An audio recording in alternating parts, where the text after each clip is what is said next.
Welcome to GK with குரு. வீடியோவில் நம்ம பார்க்க போகிறது மாவீரர் சத்ரசால் பற்றி தான் பார்க்க போகிறோம். ராஜபுத்திரர்களின் வீரம் உலகமறிந்த ஓர் ஒப்பற்ற அற்புதம். உலகில் எந்த நாட்டு மக்களுக்கும் இல்லாத அதிசய ஆற்றலும் மனோதிடமும் கொண்டவர்கள் ராஜபுத்திரர்கள். நேர்மைக்கும் உண்மைக்கும் உறைவிடம் அவர்கள். நன்றி மறவாத நாயகர்கள். ராஜபுத்திரர்களின் வீரத்தை கேட்கும் கோழையும் கூட வாழ்வீச பாய்ந்து எழுவான். 300 ஆண்டுகளுக்கு முன்னே நடந்தது இது.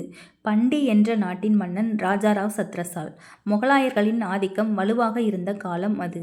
சத்ரசாலை சிங்காசனத்தில் அமர்த்தியவர் ஷாஜகான். ஆரம்பத்தில் ராஜபுத்திரர்கள் அந்நியர்களான முகலாயர்களின் வரவை எதிர்த்து போரிட்டாலும் நாளடைவில் முகலாயர்களுடன் நட்பு கொண்டு வாழலானார்கள். அக்பர் ராஜபுத்திர மங்கையையே மணந்து கொண்டார். தமது ஆளுகையிலே ராஜபுத்திரர்களை பல உயர்ந்த பதவிகளில் அமர்த்தி பகைமையை வென்று அவர்களின் நட்புக்கு பாத்திரமாகிவிட்டார் அக்பர். அதேபோல் அக்பரின் பேரனான ஷாஜகானும் வீரர் சத்ரசாலை ஆக்ராவின் கவர்னராக்கி கௌரவித்தார். மாவீரர் சத்ரசால் ஷாஜகானுக்காக எத்தனையோ போர்களில் வெற்றி வாகை சூடி வந்திருக்கிறார். நன்றி மறவாத நல்ல வீரர் சத்ரசால். அரா என்ற இனத்தை சேர்ந்தவர். 52 போர்களில் வெற்றி கண்டு மாவீரன் என்ற பட்டப்பெயர் பெற்றவர் இவர். மாமன்னர் ஷாஜகானுக்கு 4 புதல்வர்கள். தாரா மூத்த மகன், சுஜா, மூரத், அவுரங்கசீப் ஆகிய மூவரும் இளையவர்கள். தமது சாம்ராஜ்யத்தை 4 பகுதிகளாக பிரித்து 4 புதல்வர்களையும் தமது பிரதிநிதியாக இருந்து ஆட்சி புரிய அனுப்பியிருந்தார். உலக புகழ்பெற்ற தாஜ்மஹாலை கட்டிய ஷாஜகானின் கடைசி காலம் மகிழ்ச்சிகரமாக இல்லை. புதைந்து கொண்டிருந்த அரசுரிமை போராட்டம் ஒரு நாள் குபீரென்று பற்றி கொண்டது. தகப்பனாருக்கு எதிராக போர்க்கொடி உயர்த்தினார்கள் இளைய புதல்வர்கள். முறைப்படி மூத்தவனான தாரா சிங்காசனத்தில் அமருவதை விரும்பவில்லை தம்பிகள். அதிலும் கடைசி மகனான தந்திரசாலி அவுரங்கசீப் தானே டில்லி சிங்காசனத்தில் உட்கார திட்டமிட்டான்.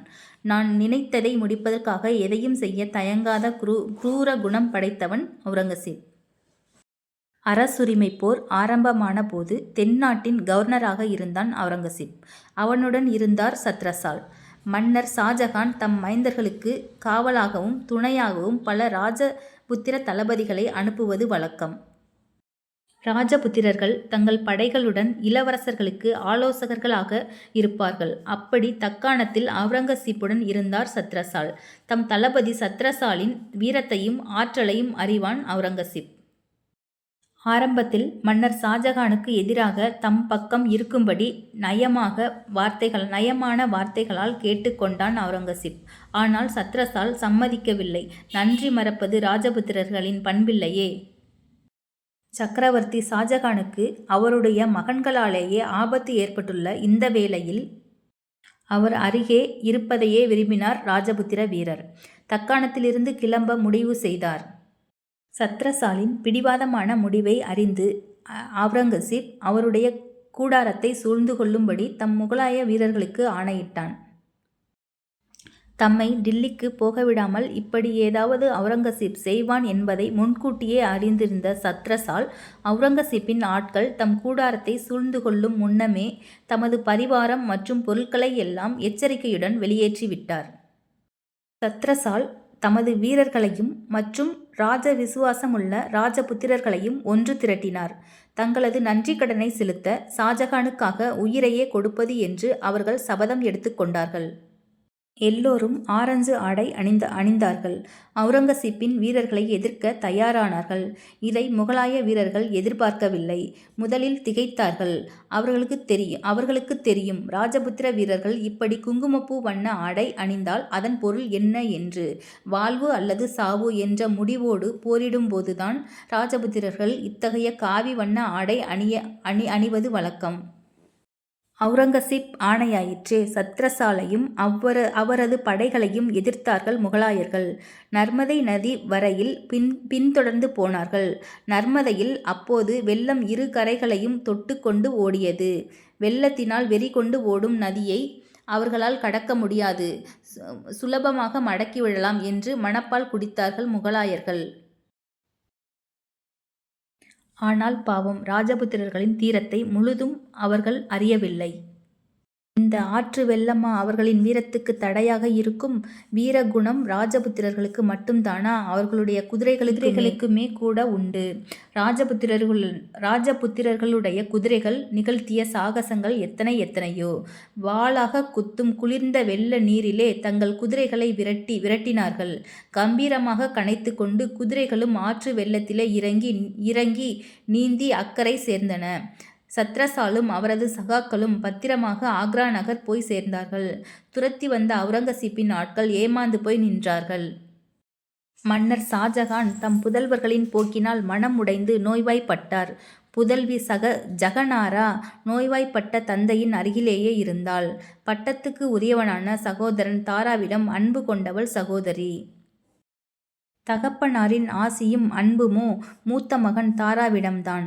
ஆகவே தாராவுக்கு பலம் சேர்க்க தீர்மானித்தாள் ஜகனாரா.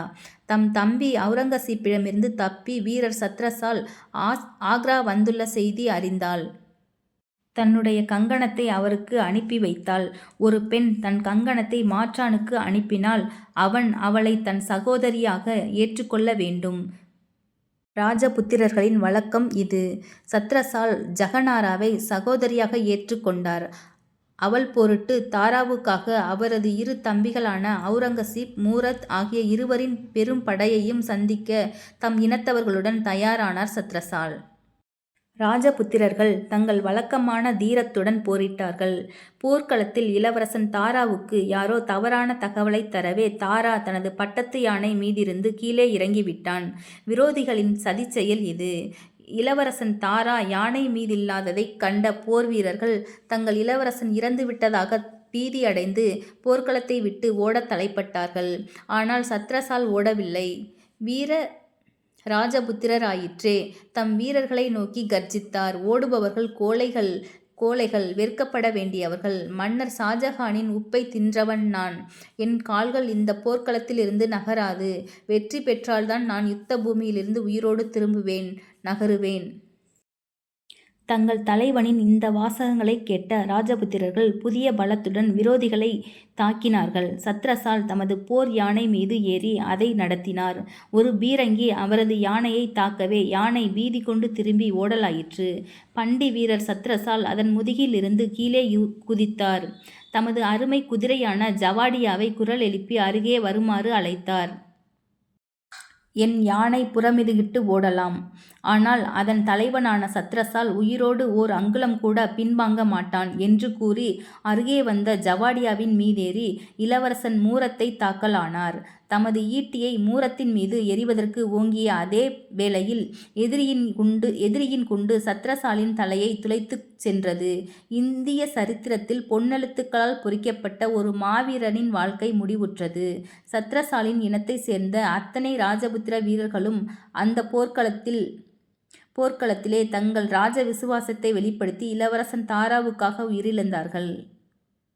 துரோகமும் சூழ்ச்சியும் வஞ்சனையும் வெற்றி பெற்றன.